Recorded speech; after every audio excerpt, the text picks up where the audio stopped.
ago, as I was getting the fiberglass poles together and so on and so forth, and then I go through the fabrication.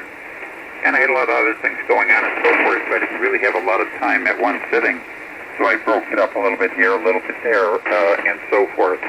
And of course, then I get to the actual installation, given that the pole is ready to go and so forth, then attaching it to the trees and pivoting it up and so forth. And of course, the final stage after all the poles are in is to, put the wire on.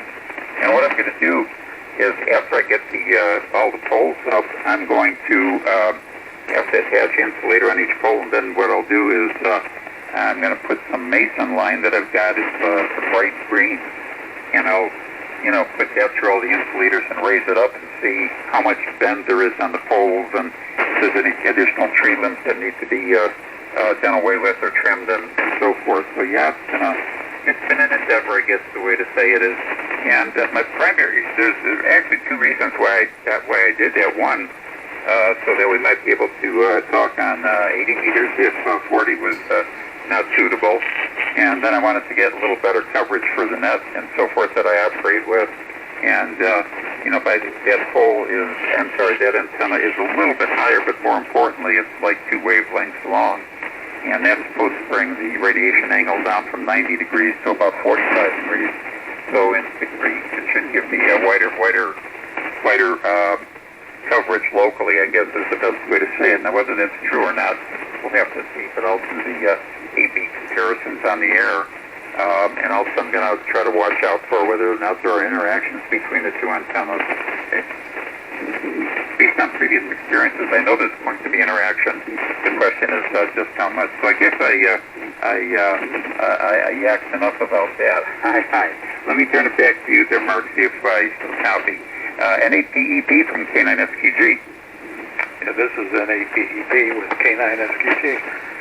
Yeah, well, that's quite a production, and you're using your engineering talents there. I turned off the processor a couple of transmissions back. I hope we're doing okay. Your signal is hitting occasionally peaking at 40 over. Most of the time it's running between 30 and 40. So you're doing really well here too. Good audio. The rig sounds great.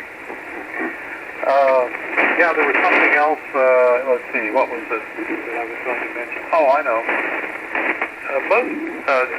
There are all kinds of pieces of technical information about the antenna that I'm using here. This is not an antenna that I'm in love with by any means, but it's convenient for this location.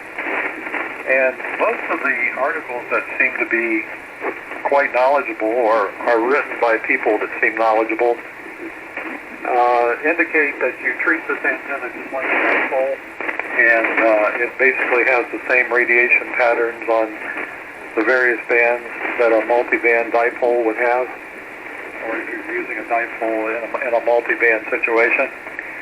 So basically, that's how I'm treating it. And if you know anything different than that, let me know, because I'm certainly open to change. Let's see. There was another topic you brought up. The spiders. I don't know why, but the spiders seem to be much worse here this year than in the past. Maybe I haven't paid that much attention to them in the past, but the webs are just everywhere.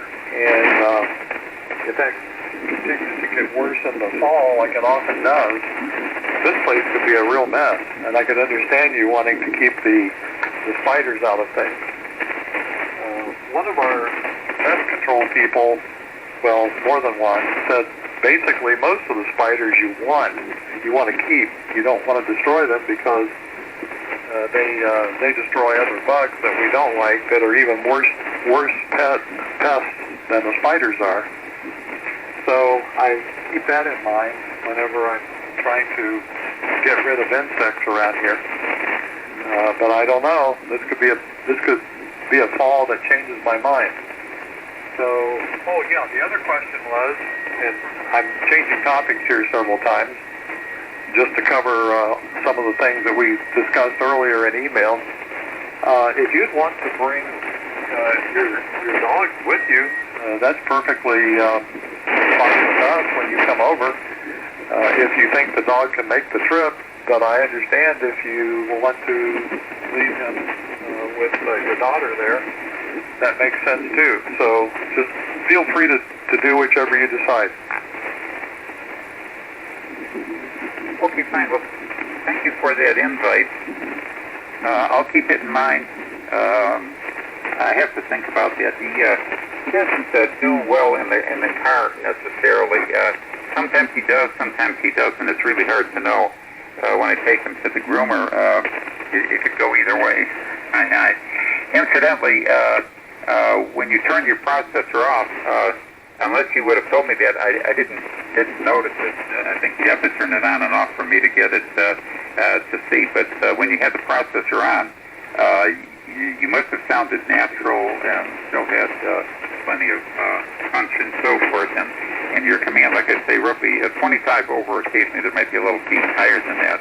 And so I guess you could either do with or without the processor. But I didn't notice any change in terms of fidelity and so forth. It's sounding natural. But I think that's one of those things where Kenwood generally has good speech processing. They seem to be able to get the processors working such that they give a little bit extra punch, but they don't have a lot of distortion on other artifacts that other processors do. And as far as the antenna goes, I've read some articles on it and so forth. Some of them are quite extensive. And as I recall, that antenna works like a dipole on some bands, and then on other bands it operates like a top-loaded vertical or something. And people have done a lot of analysis of that and modeling. And, whether you treat it like a dipole or not, I think it sort of depends on which band of operation. But at least on 40, it's working real fine. And I wouldn't, I don't know how to say it. I wouldn't say that you have to make any other changes for it. So at least it's working real well for now. And how it works on the X and on the other bands, I'm really not sure. As far as the spiders go, I'm not anti-spiders per se, but I have noticed a fair amount of them on some of the bushes and even by the front door and so forth and at other locations. And the reason for me wanting to plug those poles like that, it seems like I do get condensation there. I do plug the topmost pole so rain doesn't fall down there or snow or ice or whatever, but there's condensation that forms inside because of the air and so forth. And golly, this article must go back 50 or 55 years ago. It may or may not have been in QSP, and it showed a fellow that he had a problem, only he didn't know it until there was a failure. But apparently the spiders had crawled up into the tower leg that he had, and they were quite dense or whatever with the webs and so forth. And either due to condensation or water coming in through upper sections or whatever, but the pipe had the leg of the tower had actually frozen and started to split. So how long it took to get there and everything else. So I've always been averse to spiders for that reason. And if you either put one of these plastic scouring pads in there or switch to stainless steel for two reasons. One, it doesn't rust and so forth. It's semi-permanent because I've got that screw eye through it. And the other thing is that the critters don't seem to like it. I assume it's squirrels or something. Sometimes we'll pull one of those plastic ones out and they'll chew on it or whatever or move it several feet away. Whereas the stainless steel ones, it's not the sort of thing they want to chew on, but then I've also got that screw eye going through, so it would be very difficult to pull that out, and it's got no nutritional value, high. So that's why I do something like that. I don't really care about the spiders, and they can, remove some of the other bugs and so forth, which is fine. But last year was bad, this year was bad too, with some of the shrubs in front, and, spraying them seems to minimize the spiders, but it doesn't get rid of them, and I don't know what kind they are and so forth. But I've seen them at other places, at the doctor's office. He's got some plants out in front, small ones, and I've seen some spider webs growing there as well. So just seems like they're more prevalent this year compared to past years, and what the reasons are for that.